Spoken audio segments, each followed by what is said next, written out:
Où sont-ils? Les voilà. Ah, bonsoir. Merci de m'accueillir.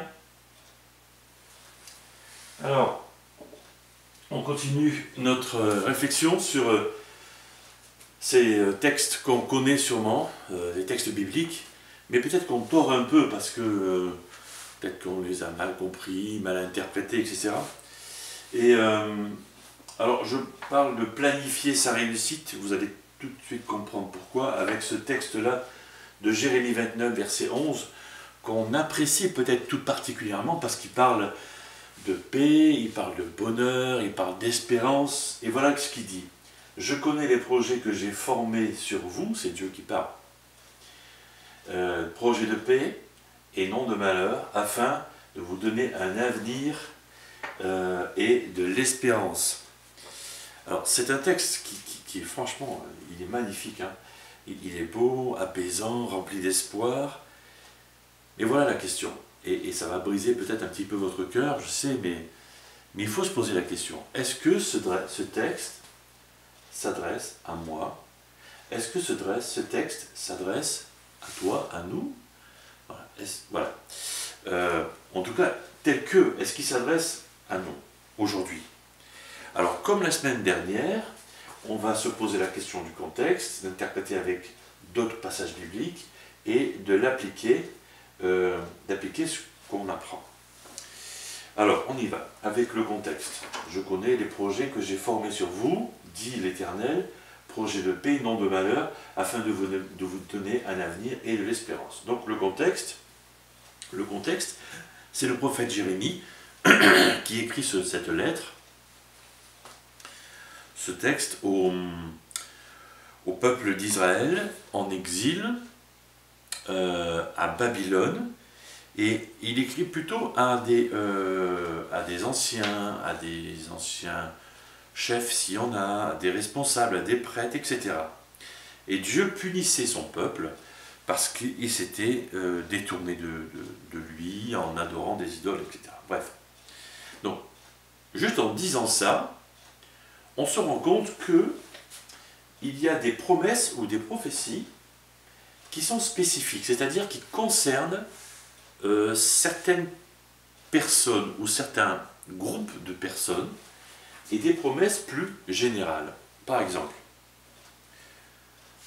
Abraham, Dieu vient le voir et lui dit « Tu vas être le père de nombreux enfants. » Ok, c'est spécifique, ça concerne Abraham. D'accord. En même temps, dans 1 Timothée chapitre 2, Dieu veut sauver tous les hommes. Il veut que tous les hommes parviennent à la connaissance de la vérité, etc. Et là, c'est général. Ça concerne tous les hommes. Donc il y a ces deux choses-là, ces deux types de promesses, de prophéties dans notre Bible. Et là, il nous faut être au clair quand on lit des choses comme ça.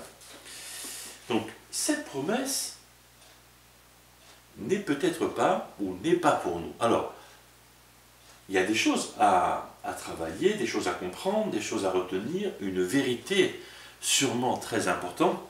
On va y venir. Voilà.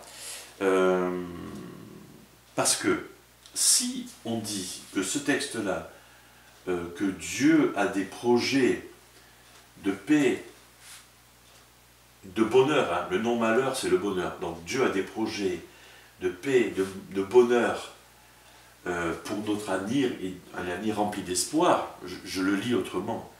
Voilà. Si c'est ça, le projet de Dieu pour ma vie, ok. Oui, c'est Jérémie 29 qui le dit. Bon, si je crois ça, si demain, par exemple, j'ai un grand malheur qui m'arrive, qu'est-ce que ça veut dire? Est-ce que ça veut dire que ce texte est faux, donc la Bible est fausse? Est-ce que ça veut dire ça? Est-ce que ça veut dire que Dieu est un menteur? Est-ce que ça veut dire que ma foi est fausse? Est-ce que ça veut dire que j'ai pas assez de foi? Voilà. Si je sors le texte de son contexte, et que un jour il m'arrive quelque chose qui est contraire, ça chamboule tout. Ça peut casser quelque chose. C'est dangereux. Bon. Donc, il faut que j'interprète la Bible avec la Bible.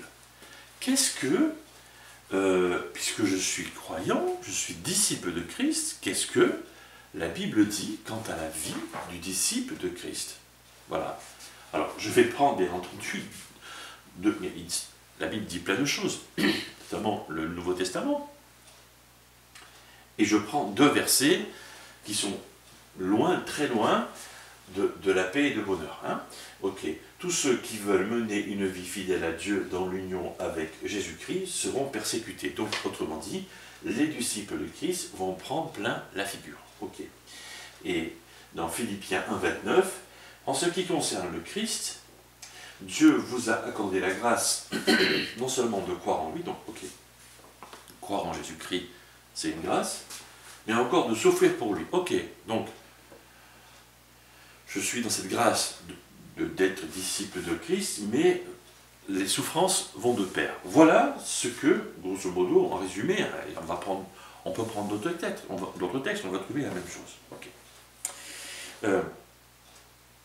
Qu'est-ce qui se passe? Qu'est-ce qui se passe? Et si je veux interpréter ce texte avec... Je me rends compte que c'est pas la même chose. C'est pas la même chose. Donc, ma thèse du début, en disant que ce texte-là concernait un certain type de personnes, spécifique et juste. Parce que le reste de la Bible dit que les disciples de Christ vont être en proie à des souffrances, à des persécutions, etc. etc. Et c'est la vérité, on le voit, depuis 2000 ans, ce n'est que ça. Et encore aujourd'hui, tu es sûrement persécuté parce que les gens se moquent de toi, de ta foi, de ta fidélité envers Dieu, parce que tous les dimanches matins tu vas à l'église, parce que tu pries, parce que tu adores Dieu, etc. Okay. Ça c'est vrai. Et donc tu n'es pas tout le temps en paix. Et tu es oui, c'est oui le malheur pour toi, plutôt que le bonheur. Donc ça concerne bien, ce texte-là de Jérémie 9 concerne bien le peuple d'Israël à un certain moment de son époque, de son histoire. Pardon. Ce que nous devons comprendre, c'est que la bonne nouvelle, c'est pas que Dieu nous sauve de nos épreuves, et ça tu le sais sûrement déjà. C'est que Dieu nous sauve de nos péchés. C'est ça le truc. Dieu veut nous sauver de nos péchés. C'est ce qu'il veut faire à tout prix. Nous sauver de nos péchés. Et regarde bien, hein, Jésus a dû avoir affaire à la même confusion. Quand il est rentré dans la ville de Jérusalem, tu te souviens sur ce petit âne là, le jour des rameaux, une semaine avant Pâques, voilà. Et les gens l'acclament comme le Messie, mais ils attendaient un sauveur politique qui les sauve de leurs épreuves d'envahisseurs romains qui étaient là, etc. Et Jésus il leur dit, mais non, non, je viens vous sauver de vos péchés. C'est exactement ça. Et Dieu, encore aujourd'hui, ne veut pas nous sauver de toutes nos épreuves, mais il veut nous sauver de nos péchés. Et c'est déjà une super bonne nouvelle. Donc appliquons maintenant la parole, c'est que Dieu a des projets pour nous. Dieu a des projets pour toi. Éphésiens chapitre 1er, c'est aussi en Christ que nous avons été choisis pour lui appartenir conformément à ce qu'avait fixé celui qui met en œuvre toutes choses, selon l'intention qui inspire sa décision. Ainsi, nous avons été destinés d'avance. Dieu a des projets pour ceux qui croient en lui. Dieu a des projets pour toi. Et en ça, on rejoint Jérémie 29. Ah, Jérémie 29 a donc une vérité à nous transmettre. Pas une promesse. Une vérité. C'est un petit peu différent en fait. C'est-à-dire que Jérémie 29 parle d'avenir et d'espérance. Et là, je suis d'accord. Et là, je suis d'accord. C'est-à-dire que nous avons été destinés d'avance. Dieu nous a choisi. Dieu a un projet, des projets pour toi. Et là, je suis OK. Et Dieu veut te bénir. Alors, ce n'est pas nécessairement avec de l'argent. Ça peut être avec tu es peut-être doué pour avoir de bonnes qualités de relations. peut-être Dieu te bénit avec une bonne santé. Et si tu as une mauvaise santé, tu sais de quoi je parle, peut-être tu es béni parce que tu as des paroles de sagesse. Et les gens t'apprécient pour ça. Ou tu sais parler, tu sais dire la bonne chose au bon moment, tu vois. C'est génial ça. Tu tombes sur quelqu'un comme ça, tu dis waouh, c'est super quoi. Ou des paroles de consolation, tu vois. Voilà. Ou peut-être que intellectuellement, tu es un peu supérieur aux autres. Il n'y a pas question d'être fier, mais voilà, tu peux aider les autres à s'élever un petit peu. C'est génial ça. C'est fabuleux quoi. Si on sort ce texte de ce contexte, ça va pas aller. Par contre, si on le remet dans son contexte et on va aller voir le verset 12, 13 et 14, et là, ça devient intéressant. Je connais les projets que j'ai formés sur vous, projets de paix, non de malheur, afin de vous donner un avenir et de l'espérance. Vous m'invoquerez et vous me prierez et je vous exaucerai. Vous me chercherez et vous me trouverez. Et si vous me chercherez de tout votre cœur, je me laisserai trouver par vous. Et je ramènerai vos captifs. Et là, ça concerne le peuple d'Israël à ce moment-là.